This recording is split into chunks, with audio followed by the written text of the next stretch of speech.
L'entrepôt du bricolage de Saint-Jean-de-Moiran, Échirolles-Comboire, Saint-Martin-d'Air vous présente Si on parlait. L'entrepôt du bricolage, l'esprit entrepôt, ça change tout. Avec Gilles Trignard Résidence, vous êtes confortablement installé pour regarder Si on parlait.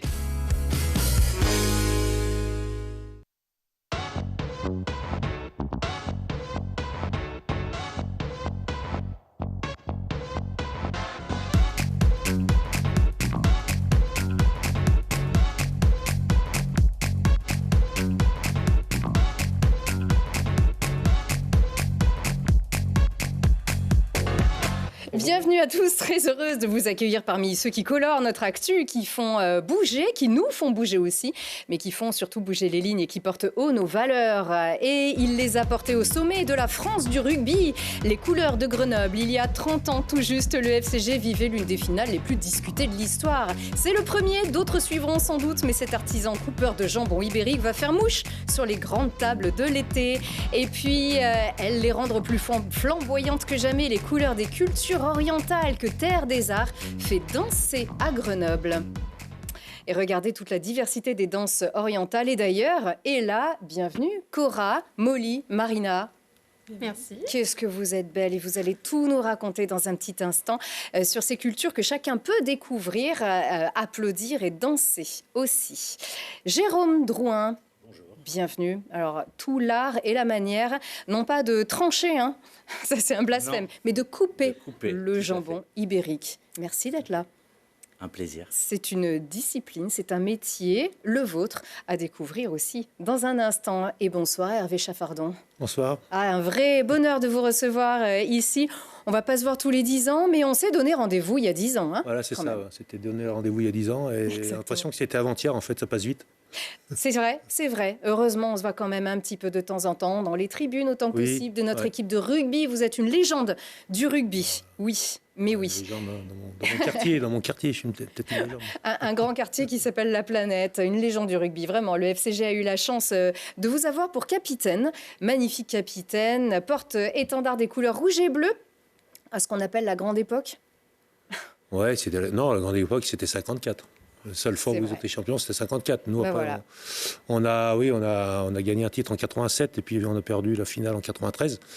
Mais c'est vrai que c'était une grande époque parce qu'on avait enchaîné demi-finale en 92, demi-finale en 94, finale en 93. Et c'est vrai que c'était la période phare du rugby grenoblois. On commençait à avoir les prémices du professionnalisme. Donc on sentait que ça allait pas tarder à arriver, et l'arrivée de Jacques Fourou à Grenoble a un peu boosté cette équipe, avec bien sûr Michel Ringeval, les deux entraîneurs, Jacques Fourou et Michel Ringeval. Et on était dans une bonne dynamique et on a fait des bonnes choses et on a bien profité. Vous l'avez dit, ça fait surtout 2 dates, 54, le titre, le seul titre de champion de France encore aujourd'hui en date. Et puis, alors un titre, le Challenge du Manoir en 87 que vous avez gagné. Et puis, voilà, 93, c'est la finale discutée, la finale litigieuse, la finale volée-allée. D'abord, on va vous présenter, vous êtes savoyard, originaire de Chambéry, une autre terre de rugby, très formatrice aussi. Et puis Grenoble à partir de 86, équipe entraînée par Jean Liénard, avec qui vous avez remporté ce Challenge du Manoir. 3e ligne, 2e ligne. Je fais un peu les deux, c'est un petit peu ce qui m'a pénalisé dans ma carrière, mais en fait, ça m'a permis aussi de durer plus longtemps aussi dans ma carrière aussi. 1m96. Oui. Aujourd'hui, c'est surtout 2e ligne, hein. Des grands gabarits aussi. Mais mais 3e ligne, maintenant, il y en a des grands, mais ils sont un peu plus longilignes, par contre. Oui, même les ailiers sont longilignes. Vous l'êtes resté, bien évidemment. Et puis le Stade Français aussi pour finir la carrière. Et puis entraîneur. Et vous voilà retraité du rugby ? Non, je suis toujours entraîneur. Ah, entraîneur. Pas très loin d'ici. Ouais, à côté de Lyon, à Givors. Je vais attaquer ma saison à Givors l'année prochaine en Fédéral 3. En bonus, parce que vous travaillez également... Oui, bien sûr. Je travaille pour le groupe Mare Nostrum. Donc, ma passion, c'est le rugby. Mais voilà, je fais partie... comme ça m'a remis un petit peu à Grenoble. Parce que le groupe Mare Nostrum est né à Grenoble. Alors, voilà, ça m'a permis de revenir. Et puis de revenir régulièrement au stade avec un très grand plaisir. Et pour le plus grand plaisir du public qui peut forcément vous échanger avec vous sur ses souvenirs, avec ce grand moment qui reste donc en travers de toutes les gorges. C'était donc il y a 30 ans, en tout cas les gorges des supporters du rugby, dont on entend encore la complainte 30 ans après. On y retourne. On est le 5 juin 93, ouais, c'est ça.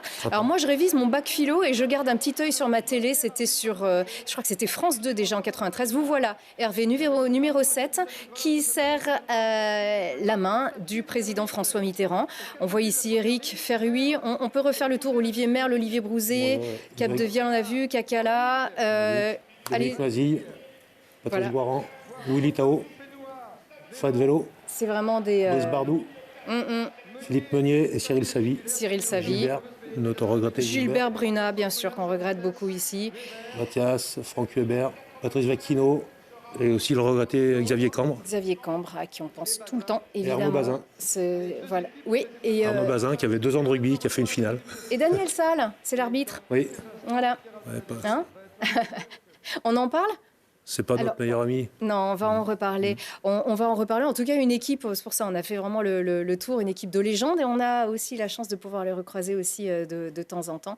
Tous ces joueurs qui sont restés, pour certains, très longtemps parmi les Rouges et Bleus. Alors, au départ de cette finale, ça se passe pas trop mal. En fait, oui, on a une bonne période pendant 10-15 minutes qu'on n'arrive pas à concrétiser par le jeu au pied.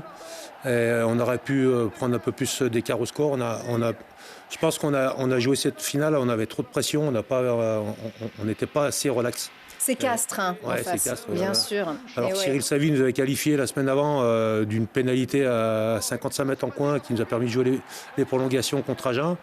La Mazille perce, on y croit. Et non, et Castres récupère. Voilà, donc Castres est dedans quand même. Castres, oui, ils étaient pénibles comme tout le temps. Ils n'ont pas changé de style de jeu, ça fait 30 ans qu'ils jouent pareil. Là, ils avaient Francis Ruy. Vous avez vu, voilà, on a enterré la hache il y a quelques années. C'est les 7 Fred Vélo. En fait, tous les défenseurs, ils étaient obnubilés par Willy Tao qui cassait toutes les défenses et qui était le premier centre physique. Parce que Jacques avait quand même un petit peu d'avance sur le rugby moderne. Donc, c'est le premier qui a mis un centre qui jouait avec le 11 parce qu'il n'aimait pas jouer avec le 13. Donc, et c'est Fred Vélo qui marque l'essai. Voilà, c'est ça, c'est lui qui marque. Oui, donc ça ne se passe pas trop mal jusqu'ici, mais ça s'est compliqué par la suite. Alors non pas au regard du jeu, qui était plutôt favorable pour vous, mais c'est du côté de l'arbitrage qu'on est resté absolument stupéfait. Et on n'était pas les seuls. Alors, déjà, il y a Olivier Brouzet. Là, déjà, il y a un essai qui est refusé, on ne sait pas pourquoi. Voilà, essai d'Olivier Brouzet. Que Grenoble n'a pas touché le ballon avant Brouzet. Personne n'a touché et l'arbitre s'y en avant. Ouais. Ensuite, Cyril Savy marque une pénalité. Elle y est, on la voit tous, elle est au milieu. Bah non, ça passe pas. Mais pourtant, ça passait. Mais enfin, tout le monde l'avait vu. Cyril Savy, le premier aussi, elle était au milieu. Et puis Christophe Urios, entraîneur désormais légendaire, talonneur, envoie le ballon. Alors celui-ci, il est aplati par Franck Hubert. Puis par Gary Wetton, néo-zélandais de Castres, qui va... Il l'a vu quand même que Franck Hubert a aplati ce ballon. Là, tout le monde l'a vu, je pense que lui, il l'a vu également. Mais en fait, les arbitres, ils avaient eu des consignes la veille. Ça, on l'a su après. Donc, c'était clair, il ne fallait pas que Grenoble soit champion cette année-là, parce que c'était Jacques Fourou qui était candidat pour la présidence de la Fédé. Et qui ne s'entendait pas avec Bernard Lapassé, forcément, non. Ancien président et 10 secondes après, c'est là que j'ai sauvé la carrière d'Olivier Merle, en fait, parce que juste après, quand on se replace sur le coup en 22, j'étais derrière Olivier Merle, et j'ai vu qu'il commençait à armer le poing. Et donc j'ai retenu le point et il devait partir le lendemain en tournée avec l'équipe de France en Nouvelle-Zélande. Et c'était sa première cape. Et il a fait peut-être la carrière internationale la plus courte. Donc à chaque fois on en reparle et puis on se fait des clins d'œil. Le sauveur d'Olivier Merle, parce que quand Olivier Merle est là, on ne voit plus personne. On va revoir ça d'ailleurs tout à l'heure. Donc c'est Castres qui a été champion de France. Il savait bien ils en étaient conscients et ça a été un titre qui n'a pas été toujours facile à porter, même pour Castres. Ils nous l'ont dit quand on a fêté les 20 ans il y a 10 ans sur ce plateau. Voilà, Castres a quand même admis. Moi, je les ai recroisés avec quelques. En 2017, je crois que c'est eux qui ont fait la finale et qui ont été champions. Contre Montpellier, et on a vu les anciens, et eux, ça les perturbait pas trop. Hein. Ils faisaient bien la fête encore. Ça dépend lesquels. Oui. Ça dépend lesquels. Oui, en tout cas. Mais je sais pas comment on aura réagi à leur place aussi. Hein. C'est pas facile. Oui.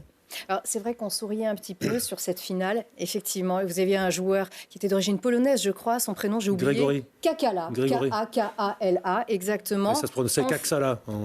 Katsala, voilà, c'est ça. Et en face, Laurent Labitte. Donc, L-A-B-I-T, oui, mais qui a fait une super carrière aussi. Qui était, il était capitaine de cette équipe de Castres. Il entraîne l'équipe de France maintenant. Il entraînait le Racing. Et qui entraîne l'équipe de France. Exactement. Et qui avait été champion il y a 10 ans, en 2013, avec un beau titre bien mérité aussi. Et alors, ce qui était curieux, c'est que effectivement, ça faisait quand même c'était assez gros. On s'en rendait quand même tous compte. Au lieu d'avoir un Castres champion de France à la une de l'équipe, on a eu cette fameuse une, il n'y avait pas essai, qui prouve donc que Franck Hubert avait bien aplati. En fait, quand le ballon est aplati dans le camp, on ne peut pas, il n'y a pas essai, il est aplati et il y a une remise en jeu, il y a une relance juste derrière. D'ailleurs, tout Grenoble était reparti de l'autre côté. Même les juges de touche.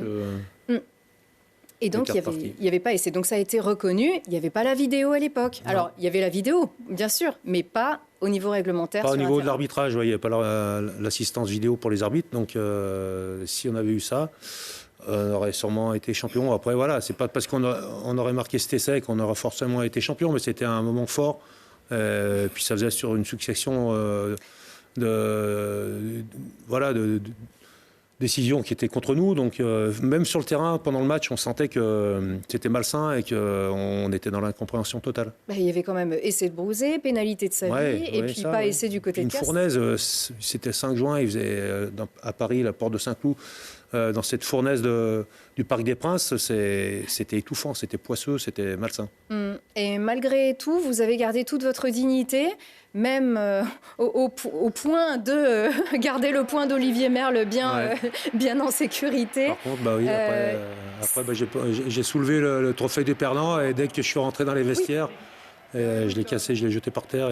On va le voir parce que oui, il faut qu'on en parle quand même de ce beau ballon, voilà, Capdeville et Ferruy, qui ne s'en remettent pas. Beaucoup de tristesse. Voilà. Vous voilà, Hervé. Oui, donc il salue le public dignement avec ce ballon, donc. Le ballon a volé quelques minutes après. Le ballon il a explosé par terre en fait. J'ai fait un en avant en arrivant dans le vestiaire. Ça résonne comment quand vous revoyez ces images aujourd'hui? Vous le vivez comment tout ça? C'est douloureux, on sent l'injustice et puis ça fait 30 ans qu'on en reparle régulièrement. Dans le cœur des Grenoblois, c'est tout le temps, c'est un désarroi. Et puis, je répète, une injustice. Un titre dans une carrière de joueur, c'est quand même pas donné à toutes les années d'en jouer.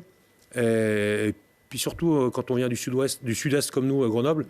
Ouh là, le lapsus. Ouais, c'était bien ça le problème, justement, parce que cet arbitre est originaire d'Agen, je crois. Ouais, c'est ça, Agen, la patrie de Ferras, et qui était président de la Fédé. Voilà. L'ancien président de la Fédé, et puis qui était omnipotent dans le milieu du rugby, et qui c'était un peu comme un dictateur à l'époque. Et le Sud-Est, il en fallait. Et le Sud-Est, nous, on dérangeait. C'est évident, c'est le Sud-Ouest qui a inventé le rugby. C'est même pas les Anglais, c'est les gens du Sud-Ouest. Donc, les petits paysans ou les petits montagnards du Sud-Est, ça dérangeait. Et puis surtout que nous, on était costauds et ils nous appelaient les Rambo Rugby. Ils nous avaient fait. La mammouth, c'est vous les mammouths. Oui, ils nous a fait du bashing. Ouais. La presse, on disait qu'on jouait pas dans les bonnes règles. Oui, mais nous, on en était fiers. On jouait avec nos forces aussi. Et puis le seul essai qui a été marqué de la finale, c'était par un 3/4. C'est pas par les avants. C'est sûr.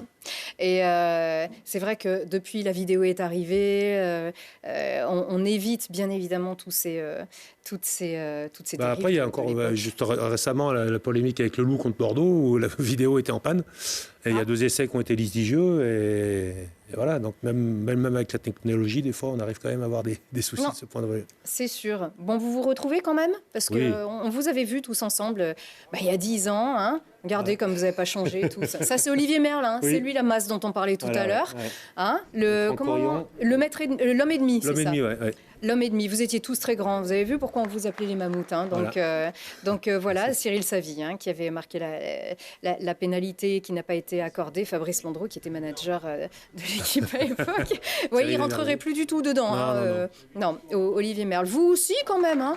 Finalement, vous avez quand même bien gardé, J'ai les lunettes rouges, là, bien gardé la forme. Alors justement, Olivier Merle, alors, on a une petite image. Quand on dit que sont-ils devenus, on regrette beaucoup Gilbert Brunat qui n'est plus, bien sûr, et qui nous manque beaucoup. C'était un super bonhomme, bien sûr. Stéphane Gérassi, Éric Firui, ils sont tous là. Voilà, toujours un grand plaisir de les revoir. Et donc Olivier Merle, regardez. Mais que fait cette bande-annonce d'un film avec Omar Sy? Regardez, il est là, il est bleu. Voilà, ça y est, on l'a vu. Il fait des petites apparitions dans des films. Voilà, il est juste là derrière. Ce film s'appelle Le Prince oublié. C'est peut-être pas le plus grand film avec Omar Sy, mais il est quand même super sympa à regarder, notamment avec les enfants, avec les ados. Et donc Olivier Merle s'amuse à faire quelques petites apparitions. C'est quelqu'un de très attachant. Et puis il a eu un peu des soucis. Et je sais qu'il vend des couteaux, donc je dirais qu'il t'en offre un. Pas tombé dans l'oreille d'un sourd. Eh ben voilà. Bon, donc tout va bien, Hervé, alors. Ça va. Ouais, il arrive bientôt, le titre, on ne sait pas. Hein. On sait pas si... Il faut espérer. Là, l'équipe nous a fait une bonne saison. Ouais. Ils n'étaient pas loin d'un bouclier de des deux cette année, les garçons du FC. C'est rageant. Après, c'est sûr que ce match contre Perpignan, sur la longueur, c'était compliqué parce qu'ils ont un banc énorme. Et puis, ils ont l'habitude de gérer ce genre de match. C'est vrai que la première mi-temps a laissé entrevoir de bonnes perspectives. Et puis, voilà, puis de voir ce stade des Alpes rempli, franchement, c'est énorme. Ouais, c'est énorme. Exactement. Ça a changé du mois de décembre, on était 3500 au bord du terrain. Ouais. Là, on sentait tout Grenoble derrière, et puis la passion qui ressort pour cette équipe. Voilà, le public est là et prêt à suivre cette équipe jusqu'au bout du monde. Quoi. Ça fait plaisir, parce que moi, je retrouve des supporters qui sont toujours supporters maintenant, qui étaient déjà supporters il y a 30 ans, ou même plus de 30 ans, il y a 40 ans, du temps de Gébus et tout.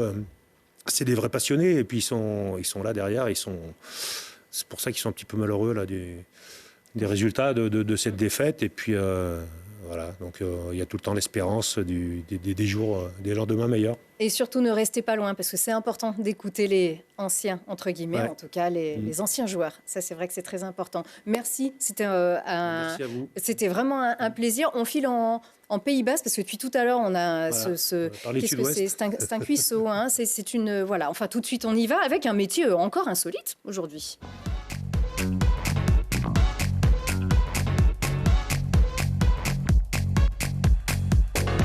Alors ça dépend, parce que des jambons crus, il y a le Bayonne, et il y a le... Non, là en Pays Basque, parce qu'on parlait des fêtes, on parle des fêtes du jambon cru. Là, on est où alors? Là, on est en Espagne. Là, on vient d'Andalousie, à 1h30 de Séville, en allant vers le Portugal, dans la Pampa, dans la province de Huelva. D'accord, pour retrouver une des stars de l'été. C'est elle, hein, cette cuisse, une star d'étape de l'été qui est de plus en plus tendance. Donc ce fameux pata negra, comme on dit, ou jambon ibérique avec plusieurs appellations. C'est assez récent, en fait, finalement. Oui, en fait, il y a une norme de qualité qui a vraiment été codifiée en 2014, parce que c'est vrai qu'avant, on s'y perdait un petit peu. Après, il faut quand même être un petit peu connaisseur. On peut encore s'y perdre, mais en fait, on a des étiquettes de couleurs qui permettent en fait de comprendre la qualité du produit. Là, on est sur une étiquette noire, donc c'est la plus haute qualité. C'est-à-dire qu'on est sur de la pata negra, ce qui veut dire qu'on est sur un jambon qui est 100% race ibérique, c'est très important, pure race, et nourri au gland, ce qu'on appelle bellota en espagnol. Alors, il a que les pattes noires ou il est tout noir, le cochon? Il est gris, il est gris-noir, et le sabot est noir, pour ça qu'on l'appelle pata negra. Qui veut dire pâte noire. Alors, il y a plusieurs. Il y a Bellota, il y a Sebo. Qu'est-ce que c'est la différence entre Bellota, ça veut dire gland en espagnol. Donc, ça veut dire que le cochon vit en forêt de chêne et va quasiment manger exclusivement des glands les derniers mois de sa vie.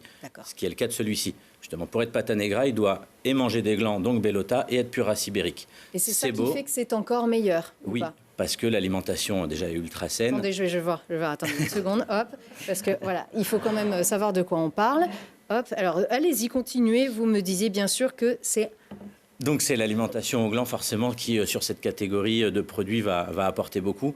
puisque du coup, le porc va transformer le gland en gras et le stocker à l'intérieur et à l'extérieur du muscle. Et le gras, il faut le manger. Voilà, le gras, il faut le manger, c'est très important, on le voit, du coup, il a une température de fusion qui est très basse, pour ça que du coup, le jambon est déjà en train de suinter. Et on est sur un jambon qui est qualitatif, mais qui a aussi de très belles propriétés organoleptiques. Il est très bon aussi pour la santé. C'est pas du mauvais gras? Non, parce que comme on a une alimentation saine, on est sur un gras qui est riche en acides gras monoinsaturés, donc c'est-à-dire du bon cholestérol, et riche en acide oléique. Il a un taux d'acide oléique comme l'huile d'olive qui est assez étonnant sur une graisse animale. On ne s'attend pas du tout à ça. Donc on culpabilise pas. Alors ça, c'est mon assiette. Voilà, exactement. Magnifique. Car donc vous êtes le premier artisan coupeur. C'est un nouveau métier? Alors oui, enfin nouveau, moi ça fait 9 ans maintenant, mais effectivement je suis le premier artisan coupeur de jambon en France et pour l'instant le seul. 9 ans, c'est-à-dire à peu près quand a été codifié Non, alors parce que moi je suis revenu en France et je me suis inscrit à la Chambre des métiers et de l'artisanat Rhône-Alpes-Auvergne, donc j'ai créé un précédent. Ça n'existait pas avant et pour l'instant je suis toujours le seul. Donc il y a une personne notamment que j'ai formée sur Toulouse, j'espère que le deuxième va arriver. Et voilà, donc c'est une question de temps pour qu'on fasse des émules. Vous avez créé un métier, ça c'est magnifique. Alors ça marche sur n'importe quel jambon cru, votre métier, ou ça doit nécessairement être jambon ibérique Non, alors pas forcément ibérique. Déjà on ne dit pas jambon cru. Ou pardon. Voilà, on dit jambon sec. Jambon non, en sec. fait, c'est une question de législation. Un jambon cru, c'est en dessous de 3 mois grosso modo d'affinage. Au-delà, on est sur du jambon sec. Et comme là on est sur 36 mois d'affinage, donc 3 ans, là, on est largement sec. Il est d'avant Covid alors celui-là? Il est d'avant Covid, surtout que c'est 2 ans de vie de cochon, donc il est né il y a 5 ans, le cochon.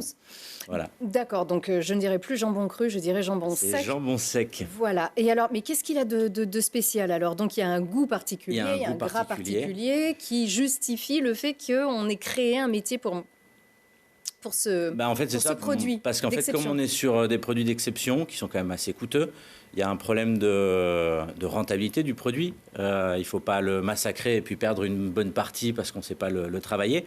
Donc d'où le fait d'avoir des artisans qui effectivement vont prendre soin du produit et puis vont pouvoir le restituer le mieux possible pour le plaisir des papilles et surtout le restituer muscle par muscle. Parce que ce qui est intéressant dans le jambon coupé au couteau, c'est qu'on va justement restituer muscle par muscle et chaque muscle a ses propriétés, va être plus ou moins persillé, plus ou moins juteux, plus ou moins ferme en bouche. Et donc c'est ça qu'on essaye de s'évertuer à faire et pour que les gens puissent voir les différences. Muscles, c'est vrai que c'est une émission, il y a beaucoup de muscles sur ce plateau. Les images ne sont pas nécessairement les mêmes. Alors, on s'intéresse de plus en plus à la provenance, donc avec ces produits, au moins, il n'y a pas d'interrogation, au bien-être animal également. Bien-être animal, effectivement, parce que comme je disais, on est sur, alors ça peut paraître peu, 2 ans d'élevage, mais en totale liberté, en pleine nature, sur cette catégorie-là, Synchorotas, on est sur 2 hectares par cochon en termes d'élevage. Dans l'industrie, on va être aux alentours de 6-8 mois d'élevage pour un cochon et puis qui ne verra quasiment jamais la lumière du jour. Donc effectivement, on est à des années-lumière mais par contre, à l'échelle mondiale, on est sur des productions qui sont minimes. D'accord. Alors comment on fait? Parce que vous nous avez apporté des couteaux de compète. Oui. Il faut, on ne peut pas trancher avec. Non, j'ai un petit peu du mal à m'en approcher. Je vais vous laisser faire. Oui, allez-y. Alors, vous tranchez et moi Alors je vous montrer. Vous l'avez bien vu l'assiette, parce qu'elle est vraiment sublime. Voilà, vous l'avez vu. Donc vous avez entendu, c'est permis. Vous pouvez y aller pour garder aussi un. Non, je ne sais pas si c'est recommandé avant de danser, mais regardez, allez-y. Vous pouvez commencer à vous servir. Comment ça marche alors, Jérôme? Alors, c'est simple, on va utiliser un couteau à jambon, comme celui-ci, un long couteau alvéolé, donc les alvéoles qui vont, c'est tout bon. Je ne sais pas si on... on vous entend pas. Ah ouais, il n'y a pas de micro. Ah ben oui, attendez. Ouais, voilà, alors je sais pas comment ça va bien se passer, alors montrez-nous bien. Alors je vais d'abord expliquer avant.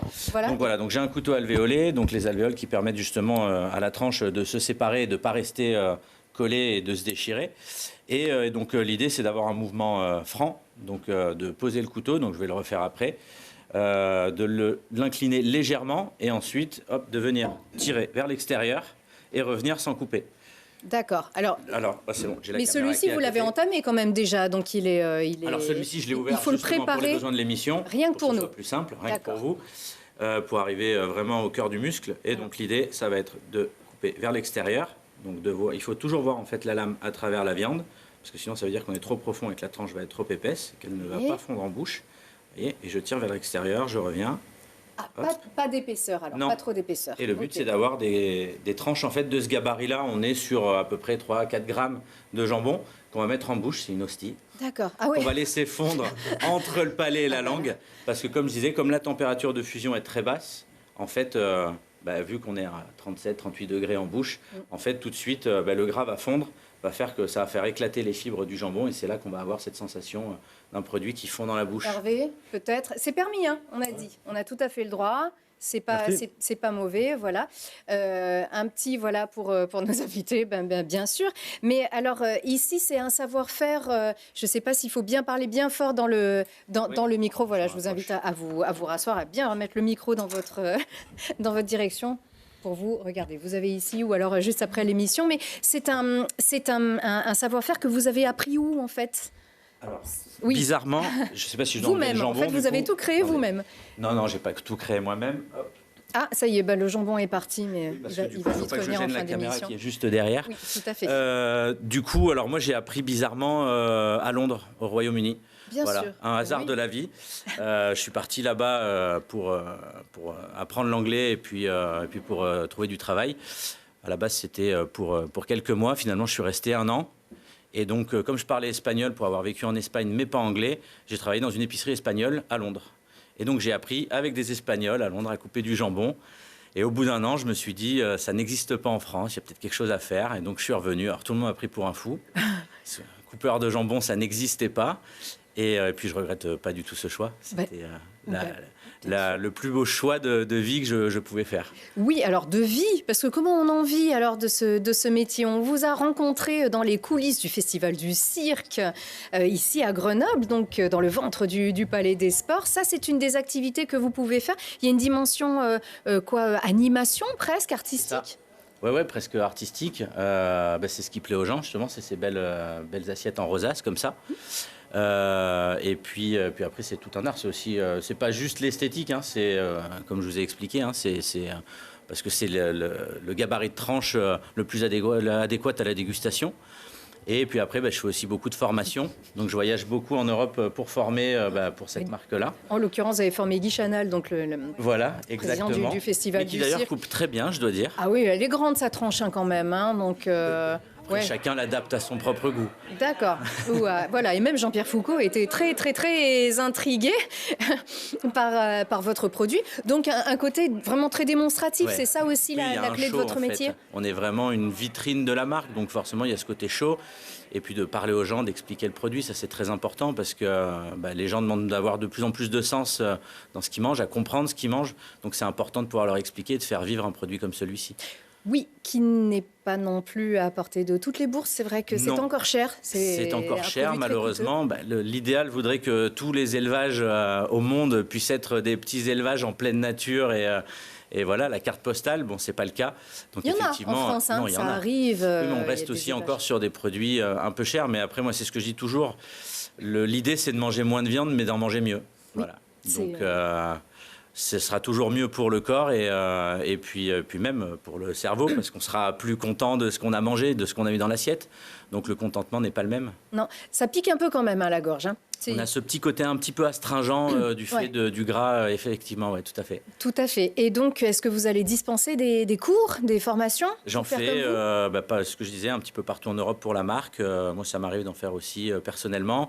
Et je commence un petit peu aussi à aller dans les lycées hôteliers. Voilà. Et cet été, est-ce qu'on peut vous être invité sur des cocktails? En tout cas, ça commence à bien fonctionner. Beaucoup sur la Côte d'Azur, dans des jolis établissements, dans des palaces, voilà. Et si on vous demande nos jambons de nos montagnes, c'est possible de faire quelque chose aussi, finalement, si certains voudraient aussi développer des choses autour de cet art? Je sais qu'il y a des belles choses qui sont faites. Je crois que c'est Beau, en Savoie, qui fait notamment, qui travaille ensuite sur des affinages un peu plus longs et qui travaille aussi avec donc une race qui est un petit peu à la mode, le Mangalitsa. Voilà, donc il y a des belles choses qui sont en train de se faire aussi dans la région, oui, tout à fait. Tout à fait, mais en tout cas, félicitations. Et puis, peut-être qu'à ce moment-là, ce métier va porter votre nom, hein. On ne sait jamais si vous l'avez créé. Non, parce que les Espagnols l'ont créé, Randon à Rome, ce qui appartient à Rome. Absolument. Rome qui ne s'est pas faite en un jour, Non. donc vous non plus, et on souhaite une longue vie. Il a transpiré d'ailleurs, hein, Oui, là, un le petit jambon. peu, je vais essuyer les quelques gouttes. Voilà, on va tâcher de faire aussi Je vais bien faire que du vous. Vous allez ménage. nous donner un petit cours en fin d'émission. D'abord, justement, elle patiente, elle nous écoute très, très sagement. Voilà une autre culture tout de suite à découvrir.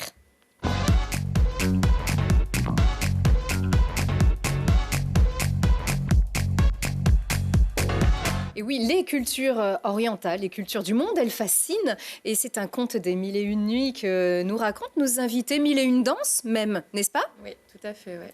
Alors, mille et une nuits, encore que vous allez encore un petit peu plus large. Vous êtes professeur de danse à Terre des Arts. Qu'est-ce que c'est Terre des Arts? C'est une association culturelle au départ? Oui, Terre des Arts, alors plusieurs rôles pour Terre des Arts. Donc, c'est une école de danse en premier lieu.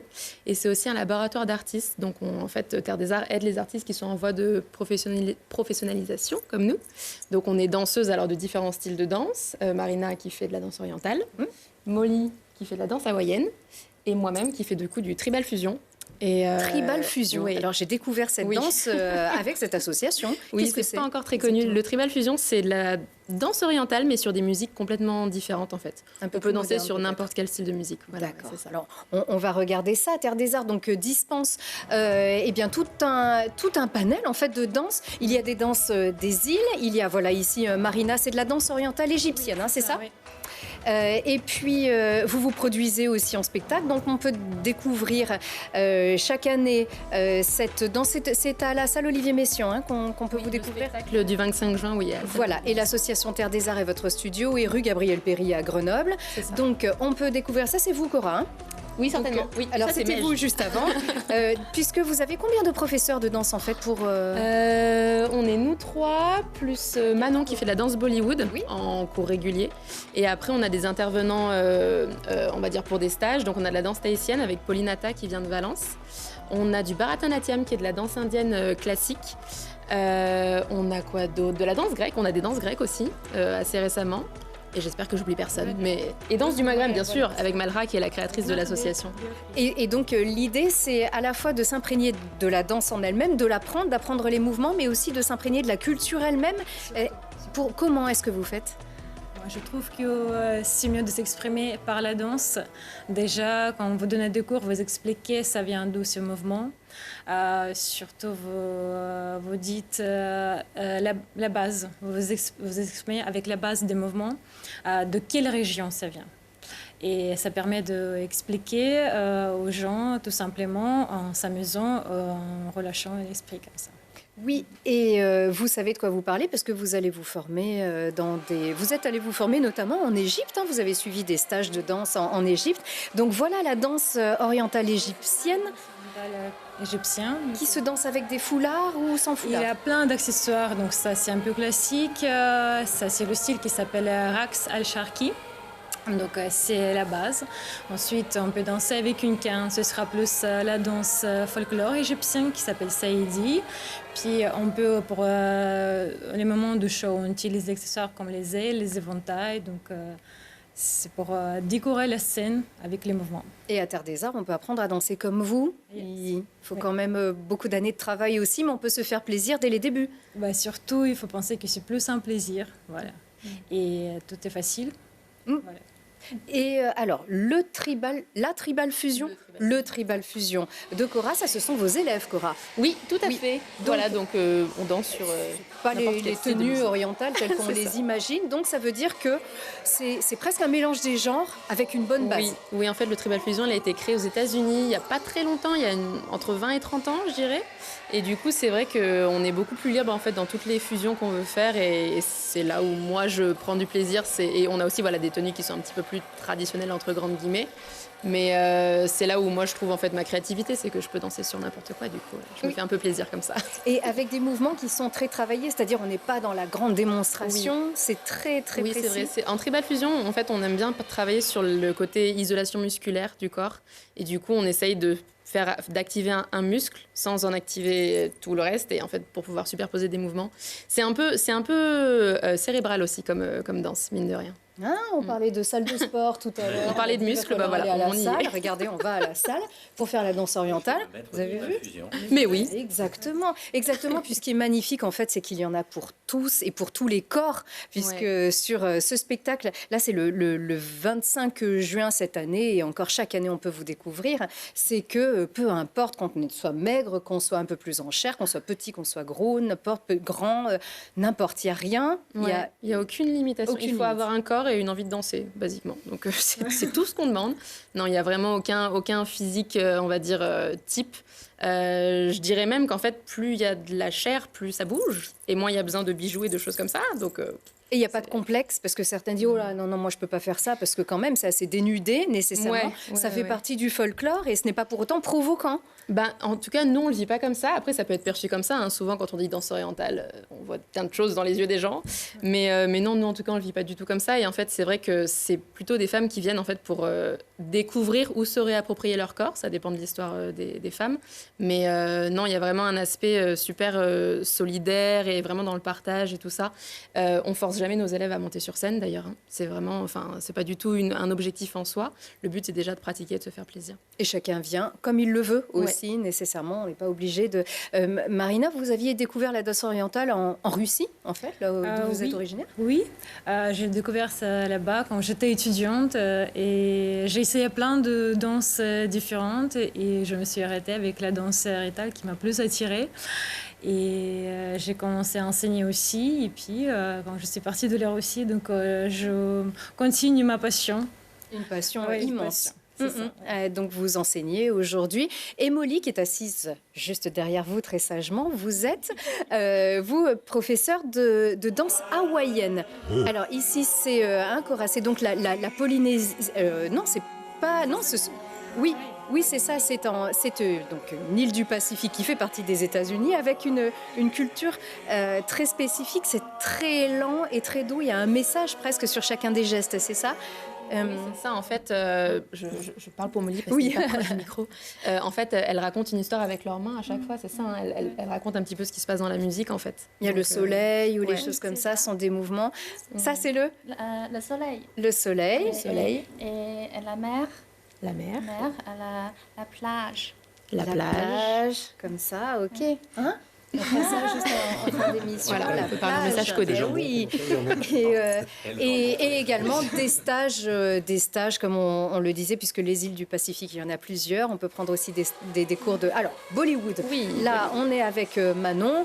Et vraiment, chacun peut aussi pratiquer plusieurs danses, en fait, finalement, Oui. à Terre des Arts, Oui. sur différents créneaux. Plusieurs cours. Oui. Ça, ce sont vos élèves, Marina. C'est moi, oui. Et donc, on ne fait pas de différence. Dès lors qu'on a une spécificité, une danse vraiment très typique, on peut venir proposer des cours, des stages. Oui, alors après, tout passe par Malha, qui est la directrice artistique, on va dire, de l'association. Mais c'est vrai qu'en fait, nous, plus on a entre guillemets, une offre diversifiée et des cultures différentes, ben, plus c'est intéressant pour nous et pour les spectateurs et pour nos élèves. Ouais. Alors ça, j'adore. Hein. Ça, c'est la danse, C'est beau, hein. les danses tahitiennes. Danse tahitienne, ouais, Voilà, Polinata. qu'on retrouve en Polynésie, bien sûr, aussi. Ces danses maoris. Hein, ça fait partie aussi de la culture du rugby, bien sûr. Voilà, on a plutôt l'habitude du haka. Ça, c'est le haka féminin et c'est magnifique. Voilà. Eh bien, merci beaucoup. Tout ce qu'on a envie aussi, c'est de vous voir un petit peu quand même danser. Donc, avant que nous soyons capables d'exécuter vos mouvements, on va déjà s'en inspirer. Hein, on écoute. On a une petite danse orientale plutôt pour vous. Hein, allez, c'est parti. Et puis, bien sûr, on peut vous découvrir le 25 juin à la salle Olivier Messiaen. Et puis, merci bien sûr à vous tous. Une très belle carrière à vous, Jérôme. Merci. Merci à vous. À vous tous. À très vite.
Vous avez profité de Si on parlait avec Gilles Trigna Résidence.